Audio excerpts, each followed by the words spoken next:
Pozdrav, dobrodošli u moju kuhinju i na moj kanal. Danas pravim osnovu od vanili pudinga. To je puding koji možete jesti normalno kao desert, a možete da ga jedete, da pravite i kao filove za kolače, da ga upotrebljavate. Koliko čega ide za jedan puding, za jednu mjericu, kao onaj kupovni od pola litre mlijeka, piše vam ispod videa. Ja radim duplu smjesu, sad da vas ne začudi poslije količina što stavljam. Ovako, prvo ću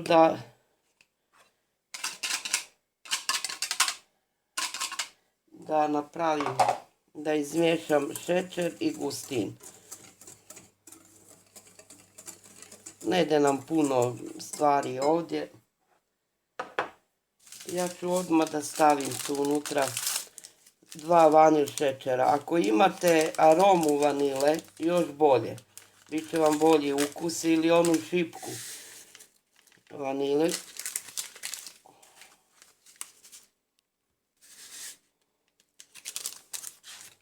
Sad ja ću se zadovoljiti s ovim što imam. Dakle, stavila sam šećer, vanili šećer i gustin. Imam mlijeko pripremljeno za kuhanje, normalno. I ja ću odvojiti ovako malo da mogu da napravim fino ovu smjesu bez grudica.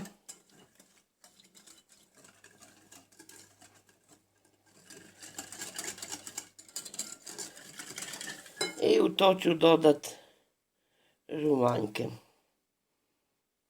Po receptu za pola litre mlijeka ide 2 žumanjka. Ja radim duplu smjesu, dakle, zato je 4. Zato vam i napominjem da ne bi dole da piše ispod videa 2 žumanjka, a ja sam stavila 4. Sad sam ovo fino izradila, grudica nema. Stavljam na stranu. Uzimam šerpu gdje ću kuhati puding. Ostatak mlijeka ide unutra i stavit ću da zakuva mlijeko.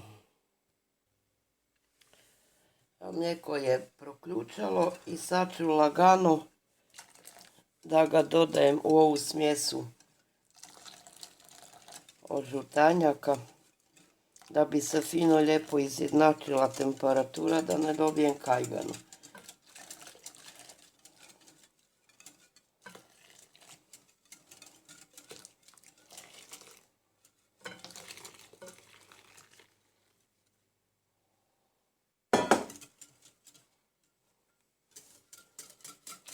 Evo, izmiješali smo žumanjke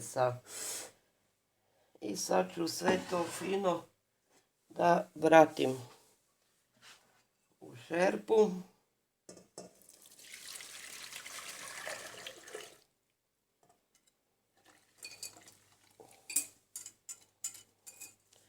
I da puding skuham kao i svaki normalni puding. Evo, puding je skuhan i sad ću ga normalno sipati u posudice koje sam navlažila vodom, kao i klasičan puding kupovni. I ostavit ću da se ohladi.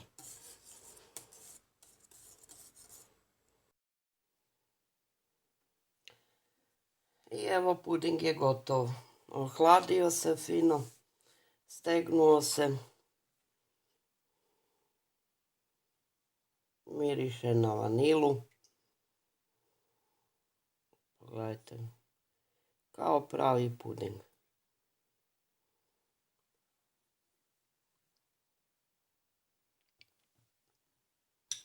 Još je bolji od kupovnog. Nadam se da ćete napraviti probati da napravite puding po ovom receptu. Pa mi javite vaše utiske da vam se svidio ili nije. Toliko za ovaj put. Do sljedećeg nekog videa i nekog recepta, slano, slatko, ne znam, ja odo da se sladim sa ovim pudingom. Pozdrav!